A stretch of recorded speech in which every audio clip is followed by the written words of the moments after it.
Hello అండి. Welcome back to my channel. ఇవాల్టి వీడియోలో మామిడికాయ ముక్కల పచ్చడిని చాలా సింపుల్గా పర్ఫెక్ట్ కొలతలతో ఎలా చేసుకోవాలనేది చూద్దాము. వేడి వేడి అన్నం ఈ మామిడికాయ ముక్కల పచ్చడితో తిన్నారంటే రుచి అదిరిపోతుంది.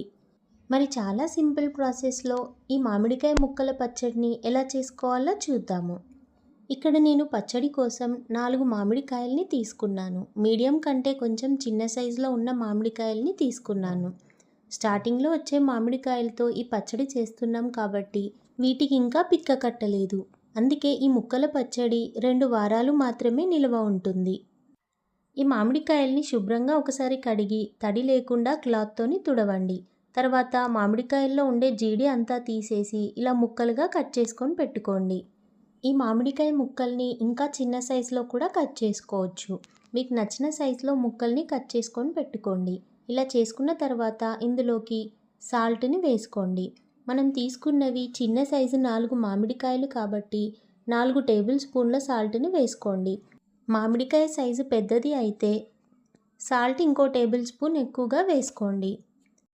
తర్వాత 1/2 టేబుల్ స్పూన్ పసుపుని వేసుకోండి.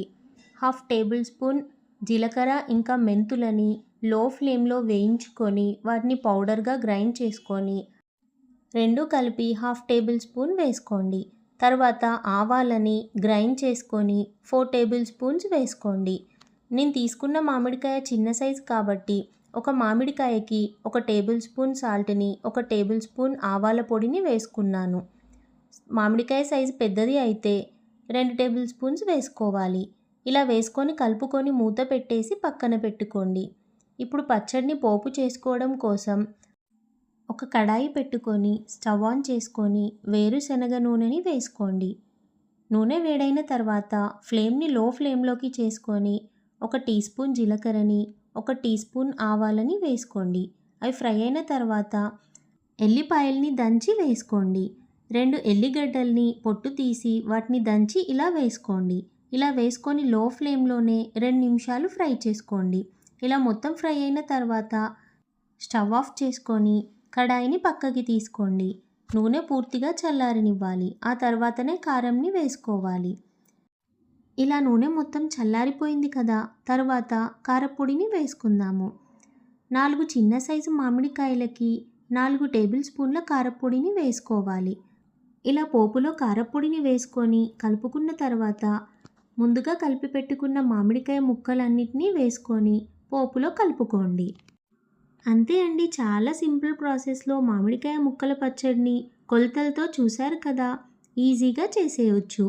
ఇలా పిక్క కట్టని మామిడికాయ ముక్కలతో చేశారంటే 2 వారాల వరకు నిల్వ ఉంటుంది. టేస్ట్ కూడా చాలా బాగుంటుంది. టిఫిన్స్లోకైనా అన్నంలోకైనా టేస్ట్ అదిరిపోతుంది. చూశారు కదా, చాలా సింపుల్ ప్రాసెస్లో మామిడికాయ ముక్కల పచ్చడిని. మీరు ఈ ప్రాసెస్లో ట్రై చేసి చూడండి.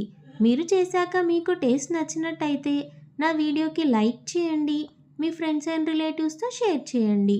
మరికొన్ని ఇలాంటి రెసిపీస్ నోటిఫికేషన్స్ కోసం నా ఛానల్ని సబ్స్క్రైబ్ చేసుకొని పక్కనే ఉన్న బెల్ ఐకాన్ని క్లిక్ చేయండి.